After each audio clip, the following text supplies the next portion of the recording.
to Jim Jam. Do you remember when this guy at the Glass Comedy Festival said this? Free, free, free, free. Alright, but have you heard this one though? Death, death to the IDF. Death, death to the IDF. Death, death to the IDF. Death, death to the IDF. Death, death to the IDF. Hell yeah, from the river to the sea, Palestine must be, will be, inshallah, it will be. So, I predict a big boost for that. That's a duo, by the way, called Bob Villain. They got their visa canceled immediately. They were supposed to do a tour in the United States, and they certainly got uninvited to the William Morris holiday party. Their agency, I think, was UTA, dropped them. So they're making all the right enemies, and I think it will. That's to UTA. Yeah. And by the way, saying death to the IDF is not the same as not at all. That is not inciting violence. That is death to an organization. You want an organization to die. No problem. There's no problem with that. I don't. They made it okay on Meta to say, "I want Russians to be killed." Remember? Yeah. Remember? Yeah. They made that okay. Facebook said it was. Yeah. Facebook said it was okay. You could. Yes. I fucking hate the idea of why. I don't give a shit what he said. So the reason I bring this up is because just to let you know that the Zionists of I'm really, I don't know if I'm even sticking my neck out on this. They've lost. They've lost the narrative. Generation. The only people, as Tim Pool said, it's going to be over for Israel as far as the United States in 10 to 20 years. I think it's sooner than that. Even Republicans under 50 years old are no longer on board with Israel. But watch this. This is why I bring it up, because it's over. This proves to me it's over. Watch this. Where was the condemnation for Hamas? Are you saying that? So they're talking about what we just saw, what I just showed you, Bob Villain doing that, and they're asking, where's the condemnation for Hamas? They're still trying that. Do you condemn Hamas? And watch what this young lady says. Where was the condemnation for Hamas? Are you saying that what happened on October the 7th was not acceptable? When you do this, no, I'm asking another people in the media do this again. It is to justify. Nothing justifies genocide against the Palestinian people. I'm here to tell you exactly what I think. Could you just I'm not going to stand here and condemn Hamas. I'm not going to do that. You're not going to stand here and condemn the IDF, the occupation, and the role of Western imperialism in that entire region. Fiona, hang on 1 second. I am here to condemn Keir Starmer, David Lammy, and the British government and British imperialism's role in this occupation and in this genocide. So the young lady, I'm pretty sure her name is Fiona, is on message. She's not letting these two nitwits get her off her message. She's not going to get derailed on her message about, hey, I'm here to condemn the IDF. I'm here to condemn Keir Starmer. I'm here to condemn the British government for supporting a genocide. That's what I'm here. I'm not here to condemn Hamas. You guys can do that all you want. I did. I condemned them in 2006, but Bibi paid them to exist. That's right. So I would have said these two chuckleheads, I condemned them 20 years ago, but the president of Israel supported them strategically, and it blew up in his dumb face. So why don't you blame Israel, whose fault it is? Okay, it gets better, actually. This actually gets better. You cannot sit there and seriously say you will not condemn Hamas, who have I can say whatever I like. Well, you can. As I tell you what, the British public are watching you. The British public are watching you. And if you will not condemn terrorists, people who have caused absolute chaos upon the Palestinian people, the ones that started this conflict, can you see the disdain? The British public... I like how they still push that lie that somehow Hamas started this conflict. Right. They were paid to do it. The people who were living in a concentration camp occupied by their country being slaughtered on the day. They're the ones. Okay, hang on. People of Palestine, Jewish people will have for you. I'm happy to condemn terrorists. Let's start with Keir. Let's start with Keir Starmer. Let's start with David Lammy. Let's start with the people that started this war. And let's talk about the IDF. Let's talk about who started the war on October the 7th? I'll tell you, it began in 1948 with the forced expulsion it didn't. of Palestinians. We can get into a historical discussion. You are correct. In fact, you are so correct. In fact, the British were entirely involved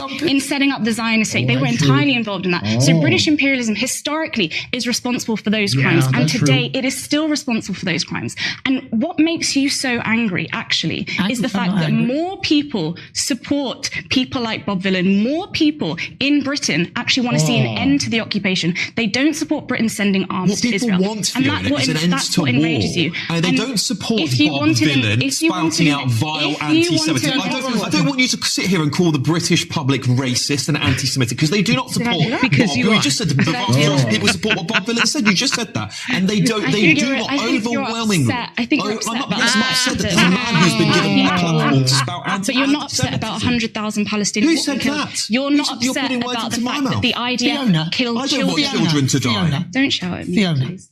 Fiona's amazing. She says, I like how she says, don't shout at me. So just to let you know, when they go, who started this? Well, Max Blumenthal's here to remind everybody who actually started this war. Here it is. Of course, war is horrible. So why did the Palestinians initiate this war with their vicious attack on Israelis on October 7th? Well, they didn't. They didn't. This war has been going on for 75 years. Israel initiated it in 1948 by ethnically cleansing 750,000 people. We must expel Arabs.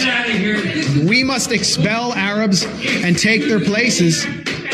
We must expel Arabs and take their places. And if we have to use force, not to dispossess the Arabs of the Negev and Transjordan, but to guarantee our own right to settle in those places, then we have force at our disposal. David Ben-Gurion, the first prime minister of Israel, said that in 1937. And that's what they proceeded to do. The people in Gaza, this is what you need to understand. The people in Gaza, over 80% of them are refugees. Many of them are from a place called Majdal Asqalon in what is now southern Israel, in a city called Ashkelon. And they were dragged from their homes and driven from their homes, placed in prison camps, barbed wire prison camps, and then dumped in trucks in 1950 into the Gaza Strip, where they would be permanently warehoused. And then Israel proceeded to move Arab, Jewish refugees and Russians into Ashkelon to prevent them from ever coming back, and pass laws to prevent Arabs, Palestinians from being able to return to their homes. 750,000 were ethnically cleansed. For 18 years, the remaining Palestinians, 100,000 were internally displaced inside Israel. The remaining were put under military rule. They were under military occupation until 1966. Then in 1967, Israel violently, in a war it initiated, occupies Gaza, occupies the West Bank, occupies the Sinai Peninsula, the Golan Heights in East Jerusalem, and then invades Lebanon in 1982, attacking Palestinian refugees there, puts Gaza under siege in 2005. No one can get in or out without Israeli military permission. We must kill and kill all day, every day. That's according to Arnon Sofer, an Israeli government consultant who helped devise the siege of Gaza. For years, Israel would not allow certain chocolates and A2 paper into Gaza. And then they began these brutal military assaults, which they call mowing the lawn. Slaughtering a few people will leave Hamas intact, but teach them a lesson. And I talked to you about those assaults that took place on Gaza. So this didn't come out of a vacuum. You're not going to be able to hold people under siege, to cut them off from the world, and then expect them to just play along. And that doesn't mean that I celebrate what happened on October 7th. It should have never had to happen. The reason it happened is because of the Israel lobby here, the genocide Democrats and the genocide Republicans who deny the Palestinians any right to have rights. And it's the right to have rights that defines you as a citizen. They're citizens of nothing. And now we see what Israel really thinks of them, really thinks of their children. Gaza has become a graveyard for children, according to UN Secretary General Antonio Guterres. So this didn't start on October 7th, and it's not going to end when there's a ceasefire.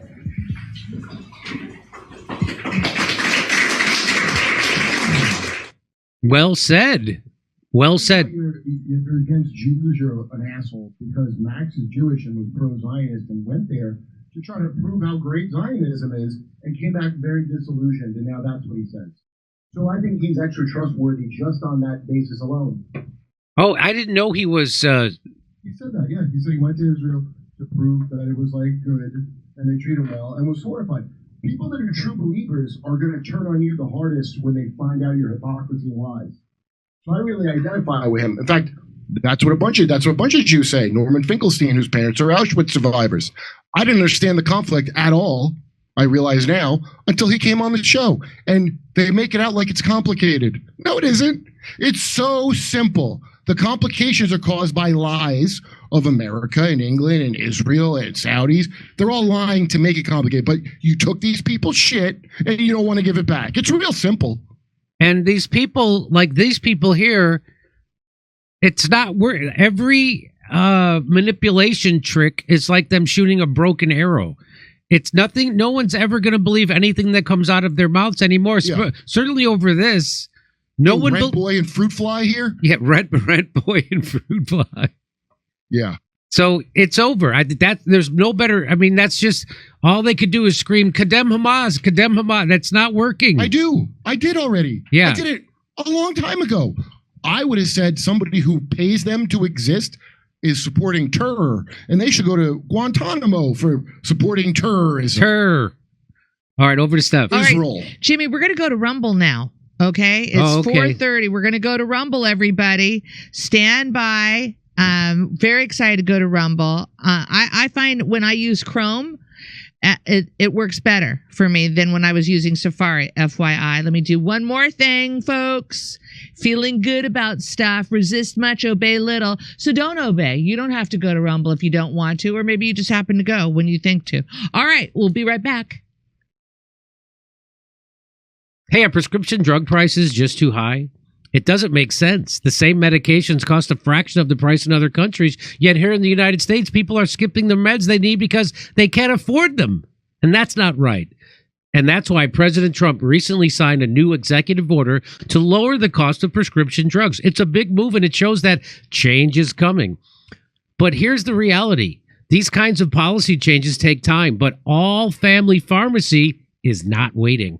They're taking action now, giving you a 20% discount on all medications through June 30th to support this mission and help Americans get access today. You can order everything from antibiotics, ivermectin, and hydroxychloroquine to methylene blue and your daily maintenance meds. Over 200 medications available, no insurance needed, doctor's prescriptions included. Shipped fast and direct to your door. Go to allfamilypharmacy.com/Dore and use promo code DORE20 to get 20% off. This is real healthcare, lower prices, better access, and no waiting around. Again, that's allfamilypharmacy.com/Dore and use code DORE20 to get 20% off. Let's take our health into our own hands and make America healthy again.